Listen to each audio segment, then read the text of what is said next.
So let's fly over the Taletso tvet college campuses located in the Northwest province. And I really need to set the scene on this one and kind of justify to you why I've chosen this flight of entry into the Taletso tvet college. What you'll see is you've got the Orange River kind of running down the middle with the mouth right down at the bottom, and that's going to separate Namibia to your left and the Cape to your right. And on the top left you'll see that absolutely astonishing Okavango Delta. It almost looks like a fan, that green fan spreading out on the one side, and right next to it you'll see the salt pans, and that whole kind of light browny grey area next to it, which is occupying the center of our picture. Well, that's Botswana, the old Bechuana land. And with that in play, let's start the story.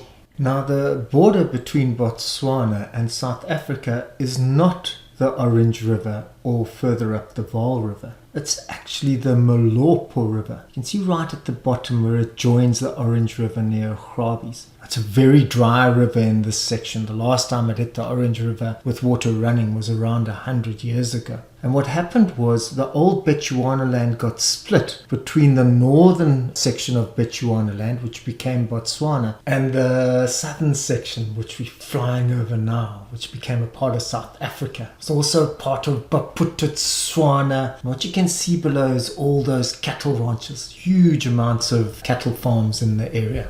Now, the Molopo River leads us straight into Mafeking, and what a city we have here. Now, many different groups have lived here over thousands of years, but around the mid-19th century, a Swana group settled over here, right on the banks of the Molopo River, and they called it the Stad.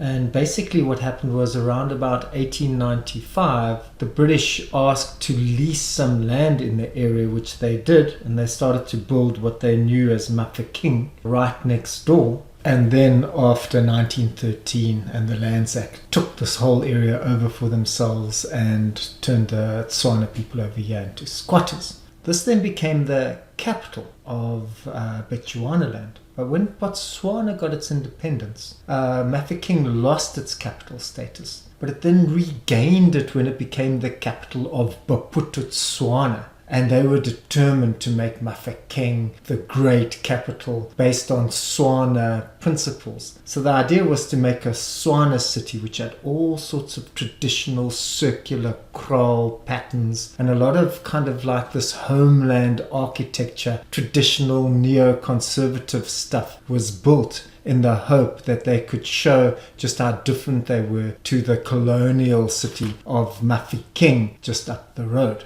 And that old leader of Bophuthatswana, Mangope, called this Mapato, the new city. And right in this area with all these new buildings, all located in circular kind of flowy motions, you have the taletso tvet college campus, the Mafeking campus. Now it's located in the old manpower building, and it's got all sorts of workshops. It does all the electrical and civil and mechanical engineering programs, and you can do all sorts of business studies programs as well. It's located right nearby the Northwest University Mafeking campus. So it's got serious competition with other higher education institutions in the area. And this has a lot to do with the historical and current centrality of Mafeking, or Mahikeng as it's now called, because you've got Botswana right nearby. You've got it as the capital of the Northwest province. It has good rail and road and airport links to Joburg, to Gauteng, to the Northern Cape, to the Free State. And that's partly why, even though Mahikeng wasn't in the northern Bechuanaland area when it was ceded to what became Botswana, even though it wasn't in there, it was the capital of that area. Even though it wasn't in the territory, it was run from that imperial reserve, that central section you can see. So let's pull out of this traditional, then colonial, then homeland, now provincial capital melting pot in this area of the northwest, and travel in a due easterly direction. We're going to go straight east towards Lichtenberg. And what you're going to notice as we do that, there's going to be these huge cement factories on the way. Now, to make cement, you need limestone, so you can see those huge limestone quarries. Then what you need to do is you need to have these big kilns which heat the mixture up and make it kind of hard. They call it like a clinker. So you need massive amounts of electricity and energy. And then you basically grind it down and mix it into cement, which we then use to make concrete. And that, of course, is the primary ingredient to all the building that we do. And then also responsible for massive amounts of emissions which are causing global warming in our world. So we have to crack how to make cement without so much collateral damage. And that's partly why you've got all sorts of solar plants being developed in this area. Now, this Lichtenberg campus offers primary agriculture, and you can see that quite quickly as we fly in. You'll see the greenhouses and the planting spaces that you can use over there. They offer all sorts of short skills, and they used to offer a course in hydroponics. I couldn't find out whether they're still doing it, but it's those kinds of skill sets which I think are really important for local communities to learn, so that even if they don't have great access to land or great access to different kinds of soil, that they can still effectively grow vegetables on a commercial or self-sustainable basis. And there's other kinds of simple but key skills. Like, for example, there's the whole current development in brick making where you use mainly soil, and under high pressure with just a little bit of cement you make excellent bricks. Hydroform is a company which is active in the area, kind of getting people to use these skills and start to take advantage of the cement and the soil in the area and also their skill set.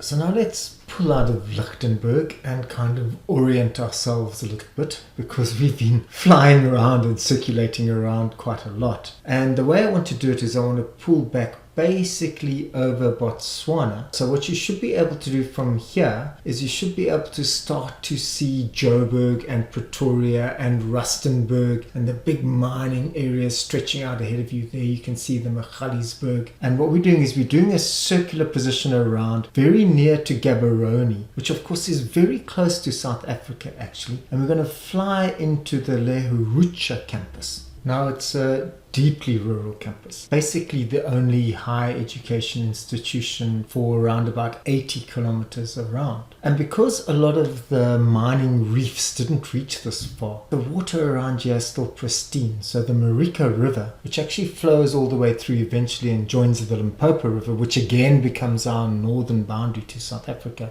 is really clean and pure, with only nickel mining being really viable over here. And the community has successfully resisted the attempt to do that, especially because nickel mining is so filthy and threatens the water in the area. So now we're flying onwards into Lehurucha, which at one stage old Magope, the leader of Bophuthatswana, wanted to make this the capital, but they realized that it was way too rural to do that. Now, the Lehurucha campus used to be a teachers training college where they basically worked with business studies and technical teachers. So it's now become a tvet campus with hostels on the one side, and it still does the business economics and business studies focus, although I did find there was some evidence of doing engineering over here. And there's a real struggle to retain lecturers in this area, so quite a lot of them are part-time. And there's also a real struggle to do work integrated learning, because there's only really small little one-person businesses in the area. Everyone else is tending to migrate outwards or working for the local municipality offices in the area.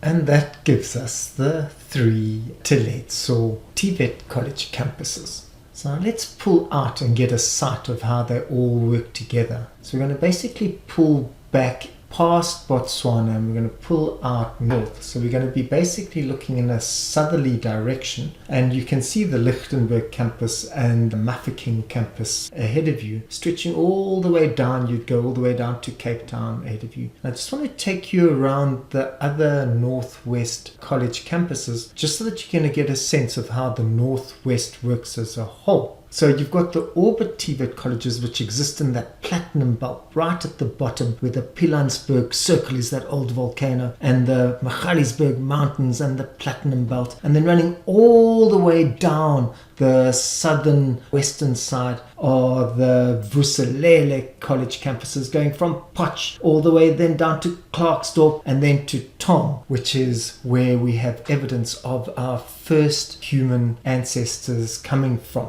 And when I look at the TVETs in the area, well, especially the taletso TVET colleges, I can't help but be reminded of Herman Charles Bosman, who actually grew up in part in the Mariko area around where the Lerucha campus is. And he said, there's no other place I know that is so heavy with atmosphere, so strangely and darkly impregnated with the stuff of life that bears the authentic stamp of South Africa.